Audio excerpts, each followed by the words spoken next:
संविधान द्वारा सिखाया गया एक रिवाज, जनता के लिए बेबाक आवाज। Stand up comedian Kunal Kamra इस समय अपने शो में पॉलिटिकल जोक करने के चलते सुर्खियों में बने हुए हैं। उन्हें हाल ही में पुलिस ने पूछताछ के लिए पेश होने के लिए तीसरी बार नोटिस जारी किया है। तो कुणाल कामरा को नोटिस जारी किया गया है, जिसमें 5 अप्रैल को पेश होने और अपना बयान दर्ज करवाने के लिए कहा गया है। हालांकि मुंबई पुलिस ने कहा कि इससे पहले भी कुणाल कामरा को 2 बार पूछताछ के लिए बुलाया गया था, लेकिन वो दोनों ही बार पेश नहीं हुए। कुणाल कामरा ने हाल ही में अपने एक शो का सोशल मीडिया हैंडल एक्स पर एक वीडियो पोस्ट किया। इस वीडियो में दावा किया गया है कि उन्होंने महाराष्ट्र के डिप्टी सीएम एकनाथ शिंदे के खिलाफ अपमानजनक टिप्पणी की। इसी के चलते उन पर एकनाथ शिंदे के समर्थकों ने एफआईआर दर्ज कराई। उन्हें अब पूछताछ के लिए बुलाया जा रहा है, लेकिन अब तक जारी किए गए 2 नोटिस पर वो पेश नहीं हुए हैं। इसी के बाद अब उन्हें तीसरा नोटिस जारी किया गया है।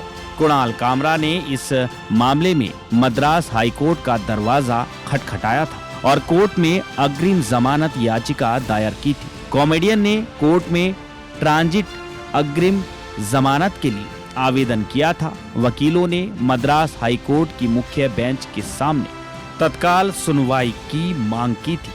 कामरा के खिलाफ महाराष्ट्र में मामला दर्ज है, लेकिन वो फिलहाल तमिलनाडु में है। मद्रास हाईकोर्ट ने 7 अप्रैल तक कामरा के खिलाफ कोई भी कार्रवाई नहीं करने का आदेश दिया। कुणाल कामरा ने कोर्ट में कहा था कि वो साल 2021 में मुंबई से तमिलनाडु चले गए थे और तब से वो सामान्य रूप से इसी राज्य के निवासी हैं और उन्हें मुंबई पुलिस से गिरफ्तारी का डर है।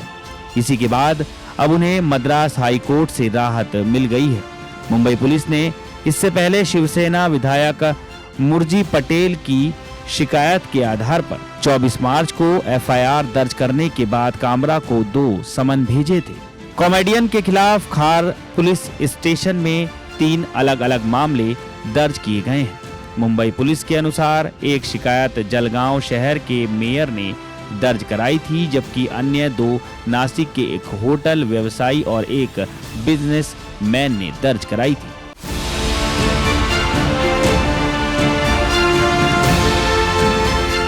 आम आदमी पार्टी लगातार आरोप लगा रही है कि दिल्ली में बीजेपी की सरकार आते ही लोगों को लंबे लंबे पावर कट से जूझना पड़ रहा है।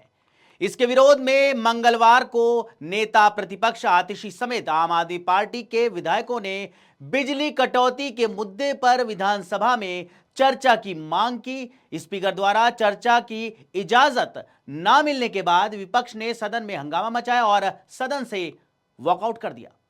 पिछले 1 महीने से दिल्ली की बिजली व्यवस्था में त्राही मची हुई है। आप दिल्ली के किसी भी हिस्से में जाइए, बार बार पावर कट लग रहे हैं, लगातार पावर कट लग रहे हैं।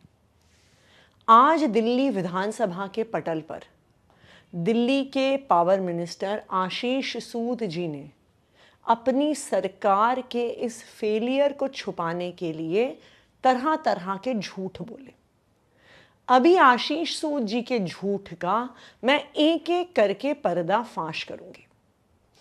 आशीष सूद जी का पहला झूठ कि जब दिल्ली में आम आदमी पार्टी की सरकार थी, अरविंद केजरीवाल जी की सरकार थी, तो दिल्ली में 24 घंटे बिजली नहीं आती थी।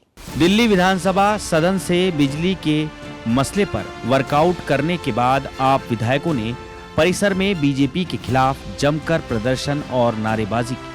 आप विधायकों ने सीएम रेखा गुप्ता से मांग की कि वो दिल्ली वालों को 24 घंटे बिजली मुहैया कराएं।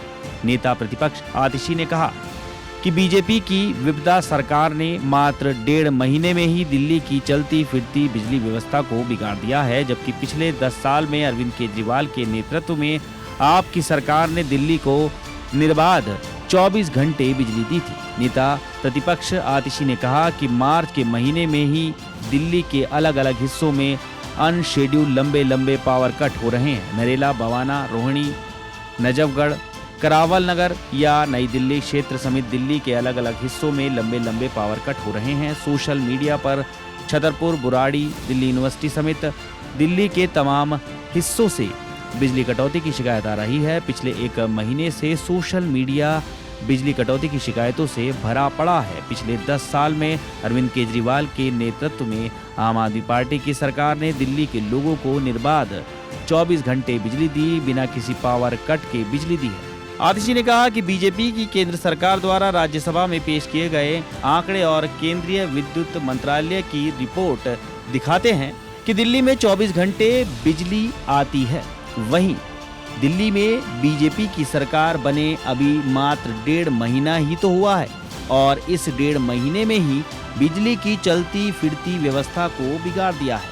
आज दिल्ली विधानसभा में बिजली कटौती के मुद्दे पर चर्चा के लिए आम आदमी पार्टी के विधायक संजीव झा और कुलदीप कुमार ने नोटिस दिया है। हम उम्मीद करते हैं कि दिल्ली विधानसभा अध्यक्ष इस मुद्दे पर जरूर चर्चा कराएंगे।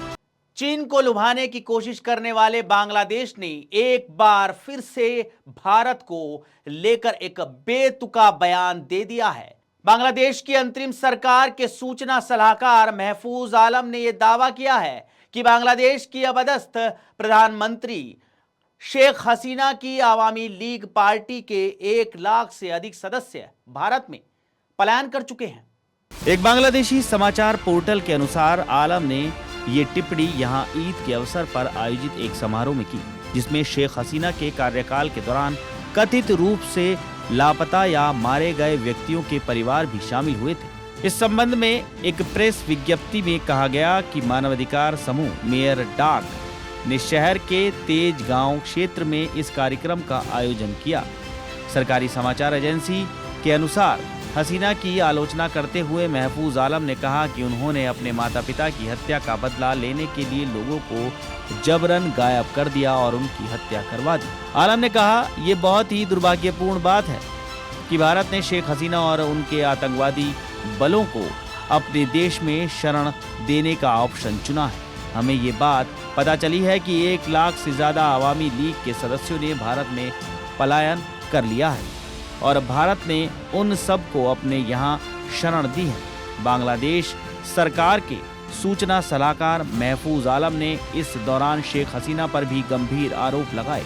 उन्होंने कहा, साल 2013 और 14 में जब लोग अपने मतदान के अधिकार के लिए लड़ाई लड़ रहे थे, उसी वक्त सबसे ज्यादा लोगों को जबरन गायब किया गया और उनके इस कदम के पीछे का मुख्य उद्देश्य बांग्लादेश की चुनाव व्यवस्था को पूरी तरह से बर्बाद करने की थी।